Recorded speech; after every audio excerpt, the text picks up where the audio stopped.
നീ ഈ പാതിരാത്രി 1 മണിക്ക് എന്നെ എടുക്കടി വീഡിയോ എടുക്കണം. നാളെ എന്ന ദിവസം നിങ്ങൾക്കറിയാമോ? നാളെ അല്ല, ഇപ്പം എത്ര നേരം വിളിച്ചു തന്നെ അറിയാം. ഈസ്റ്റർ അല്ലേ? ഞാൻ ഇച്ചിരി പിടി ഉണ്ടാക്കാനുള്ള പരിപാടിയില്ല. ആദ്യം ഇത് ഉണ്ടാക്കിയിട്ട് വിളിച്ചാൽ മതിയല്ലോ എന്ന് ഓർത്ത് വിളിക്കാമായിരുന്നു. ശരിയാവോ നോക്കിയിട്ട് വിളിക്കാനാ? ശരിയാവായിട്ടൊന്നുമില്ല.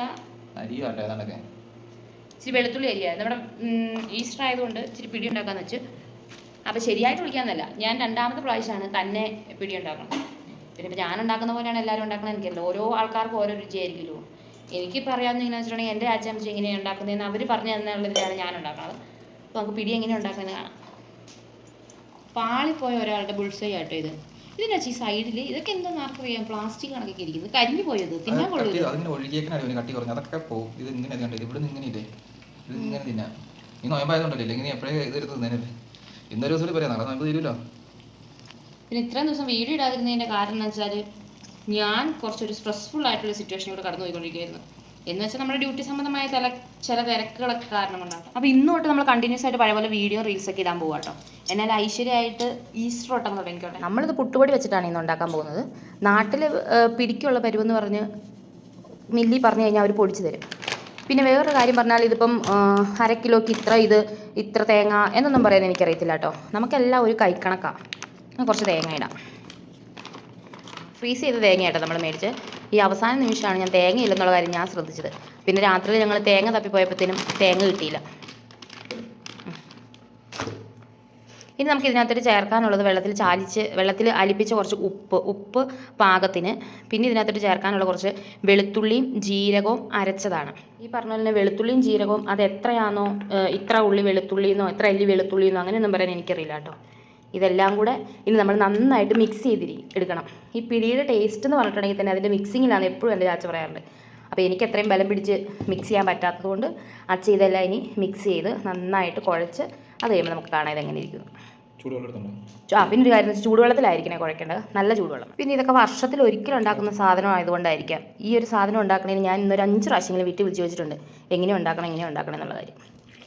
ഇത് ഇപ്പോഴും കൂടെ ചാച്ചനെ ഉറക്കത്തിൽ നിന്ന് എഴുന്നേപ്പിച്ചും കൂടെ ഞാൻ വിളിച്ച് ചോദിച്ചുള്ളൂ. എനിക്കൊരു ഡൗട്ടായിരുന്നു ഈ പൊടി ഇതിനു മുമ്പ് വറക്കണോ വേണ്ടയോ എന്നുള്ള കാര്യം. വറക്കാതെ ഉണ്ടാക്കാമെന്നാണ് പറഞ്ഞത്. അപ്പോൾ നമുക്കിതെല്ലാം മൊത്തത്തിൽ പിടിച്ച് കഴിഞ്ഞിട്ട് ബാക്കിയാണ്. അങ്ങനെ നമ്മൾ ഇത് കുഴച്ച് കഴിഞ്ഞിരിക്കുകയാണ്. നമ്മുടെ പാത്രം ചെറുതായതുകൊണ്ട് 2 പാത്രത്തിലാട്ടോ, അതാണ് 2 ഉണ്ട. ഒന്ന് ഉറ്റ് നോക്കി വെച്ചാൽ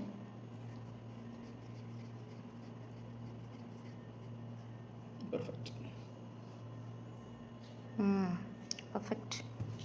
അപ്പം നമുക്കിനി എല്ലാം ഉരുട്ടി കഴിഞ്ഞിട്ട് കാണാം. നമ്മൾ പാത്രത്തിനകത്തോട്ട് ഒരു ഇച്ചിരി പൊടി തൂക്കിയിടണം ഈ ഉണ്ട ഉരുട്ടിയിടുന്നതിന് മുമ്പായിട്ട്. അല്ലെങ്കിലുണ്ടല്ലോ ഇതെല്ലാം കൂടെ ഇങ്ങനെ മേത കൂടി ഒട്ടി പിടിക്കും. അപ്പോൾ നമുക്ക് ആദ്യം ഈ 2 പ്ലേറ്റിലായിട്ട് ഉണ്ട ഉരുട്ടി വയ്ക്കാം. നമ്മൾ പിടിയെല്ലാം ഉരുട്ടി കഴിഞ്ഞേക്കുവാണ്.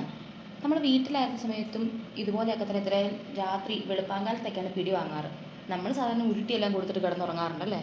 ഇപ്പോൾ ഇവിടെ ഏകദേശം സമയം 2-2:30 ആയി. നാട്ടിലാണെങ്കിൽ നമ്മൾ ഇങ്ങനെ തന്നെയാണ്, വെളുപ്പിനാകുമ്പോഴത്തേനും പിടി ഉണ്ടാക്കി കഴിയാറുണ്ട്. അത് പിന്നെ നമ്മൾ ഉരുട്ടിയിട്ട് കിടക്കും, അമ്മച്ചിയാണ് അതെല്ലാം ഉണ്ടാക്കി വയ്ക്കാറ്. അപ്പം നമുക്ക് തന്നെ ഉണ്ടാക്കാം. ഇത് നല്ല തിളച്ച വെള്ളത്തിലോട്ട് നമ്മൾ ഇത് ഇട്ട് കൊടുക്കണേ. ഇതിപ്പോൾ അത്യാവശ്യം നന്നായിട്ട് തിളച്ചതാണ്. നമ്മളിപ്പം തീ കുറച്ചപ്പോഴത്തേനും തവയിൽ കുഴിച്ചിട്ടോട്ടെ. മേത്തോട്ട് തെറിക്കാതെ നോക്കണേ. അങ്ങനെ ഞാൻ വലിയ ഷോയൊക്കെ കാണിച്ച് മേത്തോട്ടെല്ലാം ചൂടുവെള്ളം എല്ലാം കുത്തിത്തെറിച്ച് അവസാനം അച്ചട് തന്നെ അതങ്ങ് ഇടാൻ പറഞ്ഞേ. അച്ഛനെ തൊട്ടിടുക. അങ്ങനെ നമ്മുടെ പിടി ഇവിടെ റെഡി ആയിട്ടുണ്ട്. ഇനി പിടിയുടെ ഒപ്പം നമുക്ക് കഴിക്കാൻ എന്നാന്ന് കറി എന്താണെന്ന് നമുക്ക് കണ്ടാലോ. നല്ല ഒന്നാന്തരം വറുത്തരച്ച ചിക്കൻ കറിയുണ്ട്. അപ്പോൾ ഇതാണ് ഞങ്ങളുടെ ഈസ്റ്റർ സ്പെഷ്യൽ. എല്ലാവർക്കും ഹാപ്പി ഈസ്റ്റർ.